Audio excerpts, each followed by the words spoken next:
Tom Hauser here with another midweek blessing. Well, Mother's Day was a few days ago, and I don't know about you, but I had a great time just remembering my mom. She's been gone for 2 years now, and it was a good day to remember some sweet things about her. Honestly, it was also a good day to chuckle about some of the things that used to annoy me so much about her. I remember that my mom never used to be able to remember my name. When she'd get mad at me, she'd say, "Dave, Steve, Tom, I told you to stop it. Why can't you remember my name?" I remember not being able to go to my one friend's house when I really wanted to go so badly. So annoying. I remember wanting one more piece of Halloween candy. For whatever reason, she wouldn't let me have it. I remember she was so excited when my oldest brother came home after being out all night long. She went from angry to excited so fast. It was so confusing to me. These things were all annoying and frustrating to me until I had kids, and then I got it. I only have 2 boys, and I can't remember which one's which. I know that there are some friends that were better for my boys to hang out with than others when they were little. And I know that one more piece of candy or one more episode of Batman can turn a good day into a bad day really, really quickly.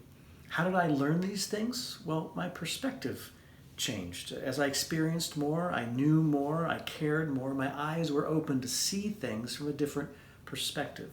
As a kid, I was blind as a bat, but as a dad, I could actually see what mattered now. And that same thing occurred to me this week as I've been reading through the Gospel of Luke. So many things that Jesus said were so strange. So much of what he said can be confusing. It can seem unreasonable or impossible or just downright wrong.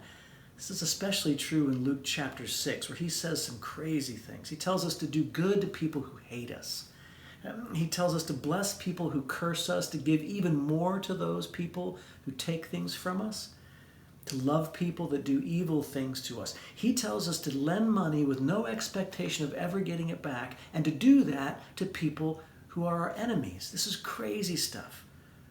Or is it? I wonder if it could simply be a matter of perspective, that Jesus sees things differently than we see them. He sees people differently than we see them. What if we could open our eyes to see things the way Jesus saw them? What if we had his perspective? What if we could see what he sees? What if our eyes could see more than just the trees? What if we could see the forest too? What if he gave us the gift of seeing things from his perspective? But to you who are willing to listen, I say, love your enemies.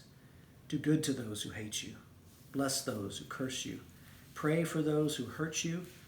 If someone slaps you on one cheek, offer the other cheek also. If someone demands your coat, offer your shirt also. Give to anyone who asks. And when things are taken away from you, don't try to get them back. Do to others as you would like them to do to you. Love your enemies. Do good to them. Lend to them without expecting to be repaid. Then your reward from heaven will be very great, and you will truly be acting as children of the Most High. For he is kind to those who are unthankful and wicked. You must be compassionate, just as your Father is compassionate. So here's a soul exercise to try this week, a soul exercise that might just give us the perspective of God, at least a little bit. A soul exercise that might open our eyes to see things the way God sees them. And it's just this, to offer a simple prayer to God. Give me eyes to see, God. Give me eyes to see. Give me eyes to see the things the way you see them. My parents, my kids, my spouse, my enemies, my money, my time, my health, the lost, the poor, the hurting, my homework, my job, this pandemic, the world, you. Give me eyes to see, God. Give me eyes to see. Pray this prayer as often as you can this week. Peace, friends.